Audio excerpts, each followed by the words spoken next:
So this is a continuation of my 12-volt reducer. Wanted to show a couple other things I promised I'd do. If you haven't checked out the other video, there's more context there in what we're doing, but I've basically rewired everything since that video. Got some new terminal rings that allowed me to run 12 gauge. So I'm starting on the first positive, and then you can see how these are wired up, and then this is the end. So that gives me 48 volts. This is my ground home run directly to the 12-volt reducer.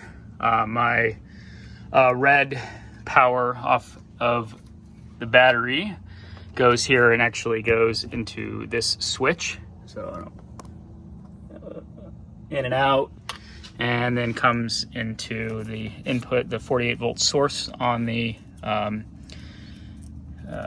reducer here. Then I've got my 12-volt positive out that goes into a terminal bus bar, and then negative out that goes into a terminal bus bar, and then you can see these are all wired together. So I basically have ability to branch off. What I mentioned in the other video is I did run the underfloor wiring to the front. I'll show you that in a second. Then I have my OEM LED light kit here, and then I just installed the horn, the MadJax horn. So that's in here. I took all that apart. Talk about the LED kit in a second. So there's a lot going on in here, but I put two more bus bars here, so now I can wire off the front. So these are the ones that go under the floor, and then these are the LEDGlow light kit, which I'm really happy with. I'll show you that in a moment. So positive coming in that goes up into a switch that's in the dash. I'll show that in a second. And then negative to the controller, which is in here, and then the positive to the switch, and then the switch goes to the controller, which I have yet to mount because the sticky tape they provided didn't work. So I'm going to do a Velcro tape and put the controller right here, but that's wired through.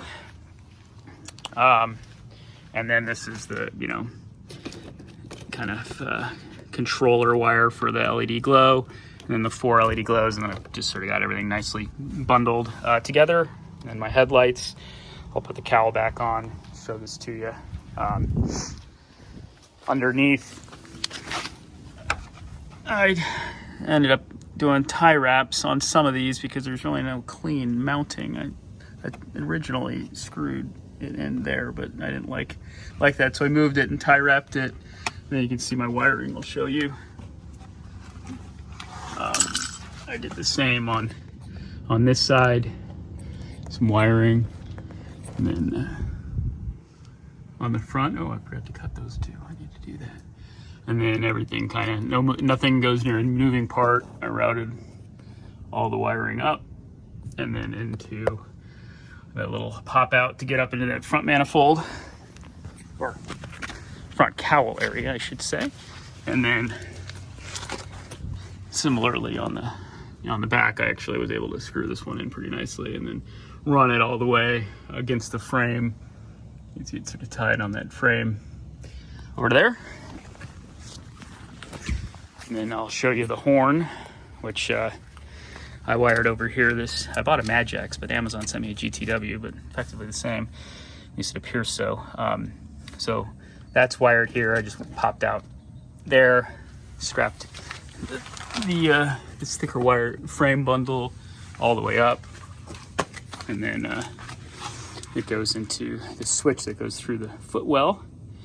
I sort of bundled all that up, and then it goes into, mounted the horn here. So I came off this existing rivet and then bolted it in. I tried metal tap, but man, this is like steel or something, I don't know. And I didn't want to go through here and then have a thing come out of my floor. So hey, this is good. It's not going anywhere. It's nicely protected by the cowl. So again, we'll turn the entire reducer on and hit the horn. A lot louder than I thought. My headlight switch, I don't have my headlights in right now, but it's kind of hard to see, but those tail lights are on. And then the LEDGlow, which is in just red mode right now. And you can see, so I'll come back and show that at night But I'm gonna go clean this up. Pretty happy with the whole electrical setup here. Very easy to work with, very easy to add new things.